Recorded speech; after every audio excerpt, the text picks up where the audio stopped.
এটা হলো এমন এক মন্দির যেখানে শিব ঠাকুর দাঁড়িয়ে আছে মা কালীর ওপরে। ইউজুয়ালি আমরা মন্দিরে দেখেছি কালী মাকে শিব ঠাকুরের ওপরে দাঁড়িয়ে থাকতে, কিন্তু এখানে সেটা কমপ্লিটলি রিভার্সড। আর এর পেছনে আছে এক খুবই ইন্টারেস্টিং গল্প। তার সাথে আমরা দেখব এমন এক মন্দির যেখানে শিব ঠাকুরকে প্রতিষ্ঠা করার আগের রাতেই সেই ফ্যামিলির লোক মারা যায়। শিবলিঙ্গটা বসানোর পর যে পার্বতীকে আনতে গেছিল, তারপরে ওদের একটা দুর্ঘটনা ঘটে। ওখানে গিয়ে প্রতিষ্ঠা হবে, তার আগের দিন ওই বাড়ির কেউ জমিদার একজন মারা গেছিলেন, দিয়ে সেই থেকে প্রতিষ্ঠা হয়নি। এছাড়াও সেই রাজবাড়ি এবং শিব ঠাকুর নিয়ে লুকিয়ে আছে নানা রহস্য। কিন্তু তার আগে দেখা যাক এই মন্দিরে কেন শিব ঠাকুর রয়েছেন মা কালীর ওপরে দাঁড়িয়ে। এই হচ্ছে সেই মন্দির যেটার নাম হচ্ছে কিন্তু শ্রী শ্রী বাবা মহাকাল মন্দির। আমি যখন এখানে এসেছি তখন এখানে অতটা দক্ষিণী লোকের সমাগম বেশি বা ওরকম কিছু দেখতে পাইনি। আস্তে আস্তে এখানে সব লোক সমাগম শুরু হলো, জানলো যে ঠাকুরটা কি, কিরকম তার প্রকৃতি, কিরকম তার রূপ জানতে হলো। কিন্তু এরকম ঠাকুর ইউজুয়ালি দেখা যায় না বলে মহিলারা এবং ছোট বাচ্চারা আসতে আগে ভয় পেত। তো এখন বাবার আশীর্বাদে এখনই সব ঠিকঠাক রয়েছে, এখন সব লোকজন আসে, ভয়টা কেটেছে মন থেকে। এই মন্দির ওয়েস্ট বেঙ্গলে কোথাও নেই। আমরা সাধারণত জানি মা কালী দাঁড়িয়ে থাকে বাবা শিবের ওপর, কিন্তু এই মন্দিরে আমরা দেখেছি তা ঠিক উল্টোটা, বাবা শিব দাঁড়িয়ে থাকে মা কালীর ওপর। আমরা ভেতরে ঢোকার পথে দেখতে পাচ্ছি দুই পাশে বিভিন্ন রকম সারি সারি গাছ রয়েছে, এবং আরেকটু ভেতরে ঢুকলেই আমরা দেখতে পাচ্ছি বজরংবলীর একটি মন্দির, এবং এই বজরংবলীর মন্দিরের পাশেই আমরা লক্ষ্য করতে পাচ্ছি লিঙ্গরাজ একটি মন্দির। এখানে যারা ছিলেন আগে প্রতিবর্তীশালী, ওনারা বলেছিল যে আমরা এখানে থাকবো, কিচ্ছু হবে না। সো তারা রাত্রিবেলা এখানে স্টে করে, পরের দিন সকালবেলা তাদের এখানে অজ্ঞান শরীরটা পাওয়া যায়। তারা যখন হুঁশে আসলো, তাদেরকে জিজ্ঞাসা করা হলো যে কি হয়েছিল।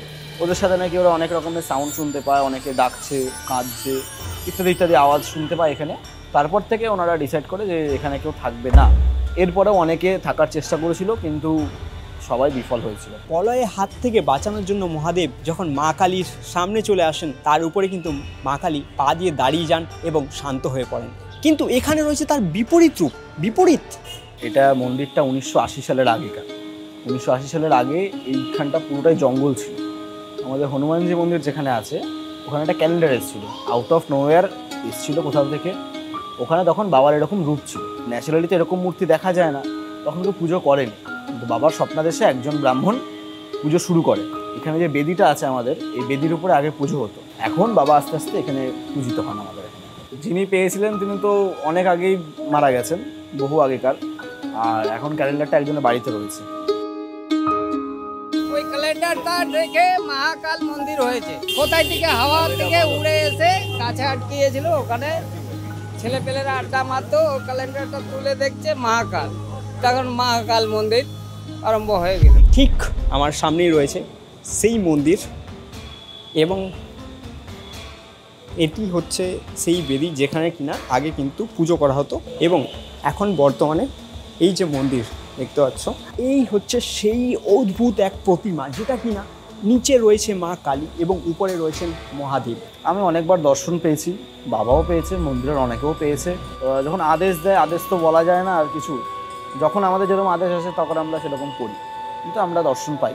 যতজন এসছে সবাই এখনও অবধি আমার দেখা নেই একজনও বাবার এখানে কিছু চেয়েছে পাইনি, সবই পেয়ে গেছে।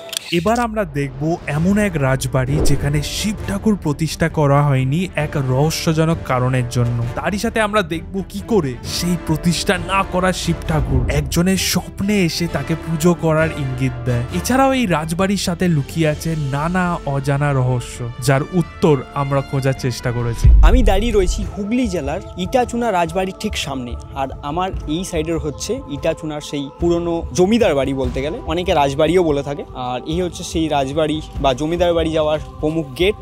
এবং এই যে রোডে যেটা আমি এখন দাঁড়িয়ে রয়েছি, এই রোডটার নাম হচ্ছে রায় বাহাদুর বিজয় নারায়ণ কুণ্ড সরণি। এটা হচ্ছে এই যে দেখতে পাচ্ছ, এখানে কিন্তু লেখা রয়েছে।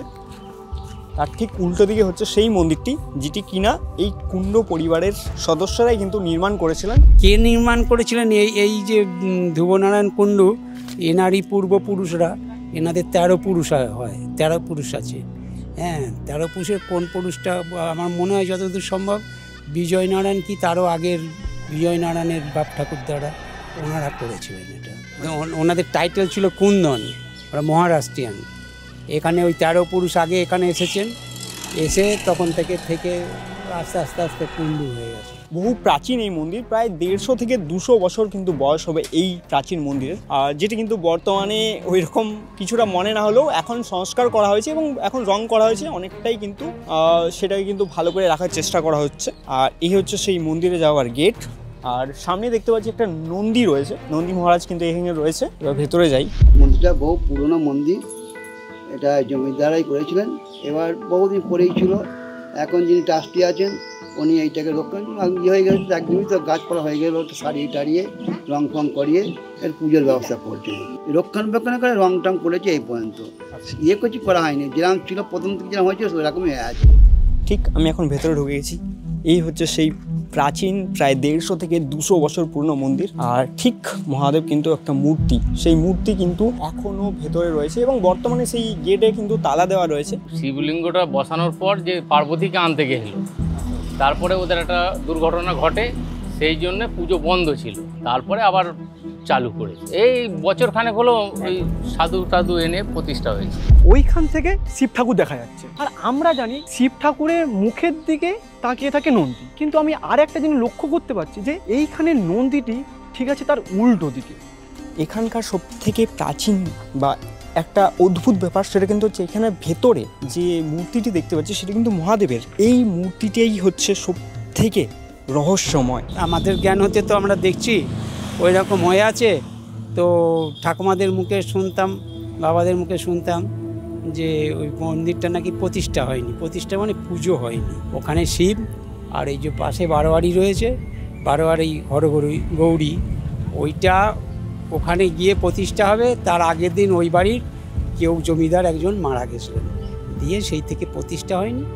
এখন ওনাদের পূর্বপুরুষরা রয়েছে, এখন উনি রং টং করে প্রতিষ্ঠা করবার ব্যবস্থা করছেন, পুজো আর্চা করবার। এরপর আমরা যাবো মন্দিরের ভেতরে। কিন্তু মন্দিরের উপরে যে চূড়াটা দেখতে পাচ্ছ, উপরে কিন্তু দুটি সিংহ রয়েছে। এটা হয়তো এই জমিদার বাড়ি বা রাজবাড়ির প্রতীক হতে পারে। দেখো মাঝে কিন্তু একটা মেন চূড়া রয়েছে, তার পাশে কিন্তু আরও ছোট ছোট 9টি কিন্তু চূড়া রয়েছে। উপরের অংশ চূড়াগুলো কিন্তু ভেঙে গেছে, আর কিছু হয়তো ডিজাইন কিছু করা ছিল সেটাও কিন্তু এখন বর্তমানে নেই। এই যে সামনের অংশটাও কিন্তু ভেঙে গেছে। আর এই হচ্ছে সেই মন্দির। লোককথায় অনেক তো সুড়ঙ্গ আছে, ত্রিবেণী যাওয়া যায় সুড়ঙ্গ দিয়ে, বাড়ির ভিতর থেকে গুপ্ত সুড়ঙ্গ থাকে না। আচ্ছা, মানে ইটাচুনা রাজবাড়ির মধ্যে? হ্যাঁ, বলে সুড়ঙ্গ আছে।